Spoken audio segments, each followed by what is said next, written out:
I'm filming this video because you don't really see these recipes anymore. Everyone is doing jollof rice and chicken.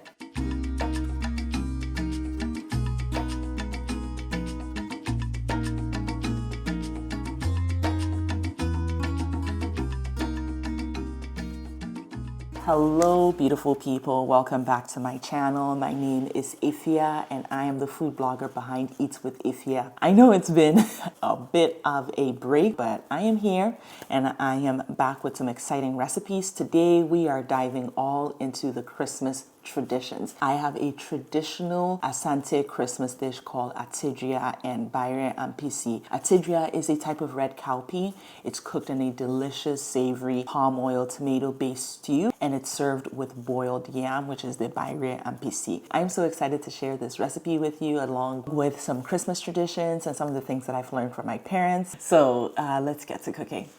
Before we get into the crux of cooking, let's talk a little bit about basics. These cowpeas, black eyed peas, everyone knows them. Very popular, especially in Ghanaian cooking. We have these type of cowpeas. They are black in color. I think they call them, like I asked someone, they said they call them dagati, but I'm not too sure. The one we'll be cooking with today are red cowpeas. So these are a little bit of a different flavor. They are smaller. They are not the same thing as azuki beans. They are a little bit different, so I don't think you can interchange them. But these are the beans that we're going to be cooking with. So I actually did not soak these beans in advance because I feel like they will not cook soft enough. So I'm gonna cook them from dry. It's gonna take a bit, about like an hour or two, because these are, I washed them and I dried them even more just to get all like the bugs out. So I'm going to put this in a big pot of water. The full recipe will be linked down in the description box if you want to make this at home. Also, if you do not have red cowpeas, please do not use azuki beans. You can just use regular black eyed peas. And then I'm going to wash it very well. And then I'm going to add maybe 6 cups of water for now. I'm not going to add any salt in here because I want it to cook evenly. My issue is when you add salt to a lot of these things, it cooks like honeho, half and half here and there. I don't like it. So we're going to boil this as is and then I'll come back later. This is going to take some while, so I'm just going to go and get some work done. Okay. So the stew is pretty simple. I am using some Roma tomatoes. Some people also call it plum tomatoes. The reason I'm using this is because it's less acidic than the grapevine tomatoes, and I don't want my stew to be acidic because it's going to be very tomato forward. I have here some Scotch bonnet pepper. In Ghana, we have peppers that we call papushito. They're smaller than this and they're not as spicy. So usually in Ghana, if I'm cooking something like this, I will use like 4, 5, 6 papushitos. But yeah, one habanero, 1 Scotch bonnet pepper will do the job just fine. The flavor is amazing. So if you don't like spicy food, I suggest removing the seeds and keeping the skin. There is some spice in the skin too, but the flavor is just chef's kiss. I'm using organic ginger, so I'm not going to peel the skins. I have lots and lots of garlic, so that's also going in there. And then I have some onion halves. I'm using 1 large onion. I have previously chopped my onion into little slices that I'll saute, and then I split it in half, and then I'll blend the rest with the tomatoes. I'm using 4 tomatoes. I've already cut another one, so yeah.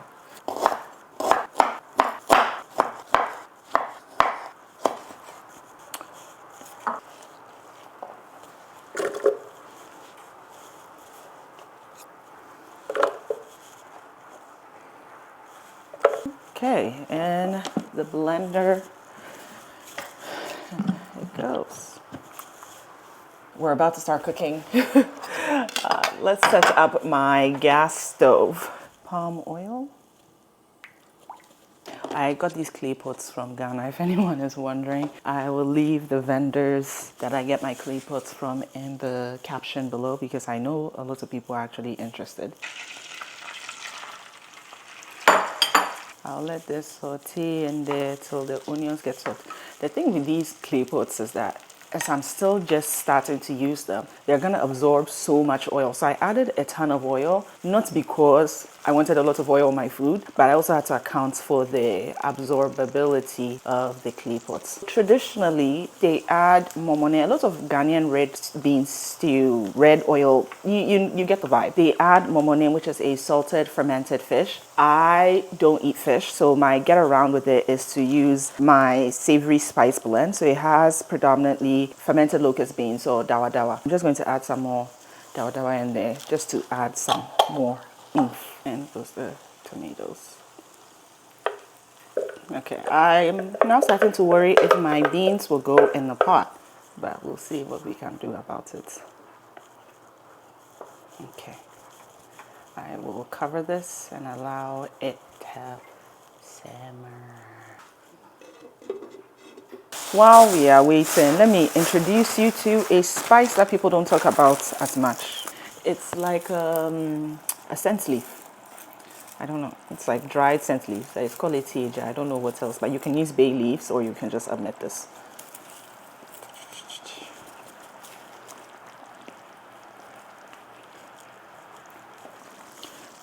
Add some better than bouillon.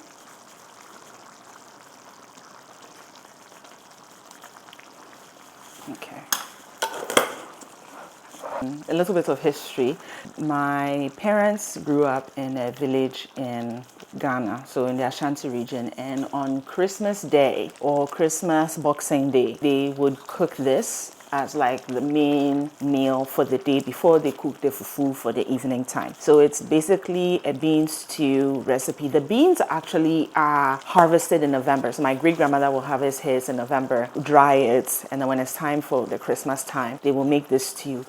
You can tell that the stew is almost ready when the oil starts to sit at the top. And that means that the tomatoes have fully broken down as much as possible and that you are ready to move on to the next stage. I cooked my beans, but I don't know if it will fit in here. So let's hope and pray. Let's taste this first. I need salt. I cooked these beans for like 2 hours because I did not soak them and they were extra dry.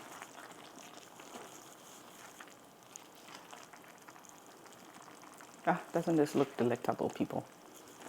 Yes. Oh, the clay pot is hot. I do not recommend holding it like that. Okay, my pot is definitely a little too full. So I'll cover this and let it cook some more.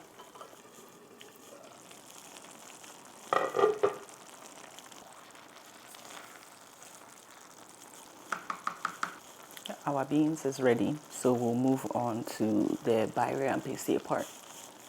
Traditionally, water yam is used because that's what is in season. But in Canada, I don't have water yam, so I'm using regular puna yam.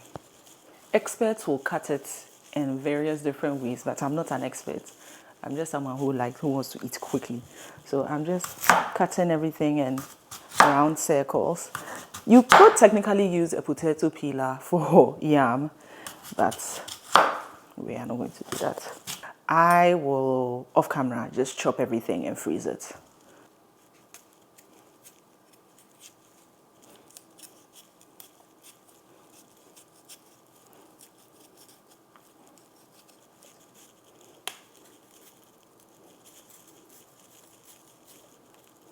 This knife is not sharp at all. Knives that are not sharp are actually a little more dangerous because you apply more pressure and then you might cut yourself.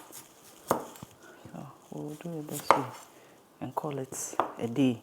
Some of this yam, I will wash it, add water and salt. Oh, I keep dropping these. Don't like this one. Salt, water, wash, boil.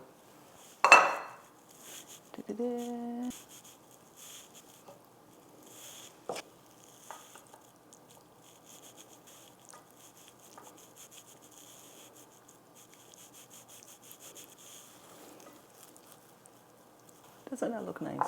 I'm so excited to dig in. We have our beans. I put it in another bowl so that I could take pictures. I love me and my clay bowls. Anyway, so our yam and stew. I am so excited for this. This is like peak. Christmas Day for my parents growing up was actually a day of remembrance. So most people would be drinking a lot, remembering the people who have left them that year, loved ones, friends, family, whoever. And while they are drinking, some people are eating this. So the beans, they put it on the stove in the morning. By afternoon time, they can make the stew. And then watayam is in season, but also plantain. So that's how it is. And then people share amongst each other. And that is the first meal. So let's dig in.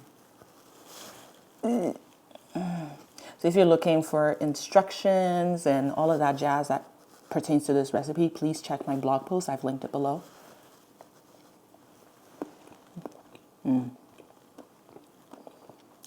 That's the stuff.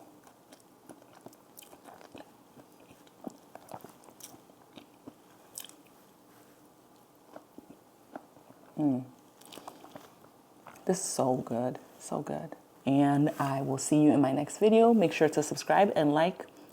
And yeah, bye.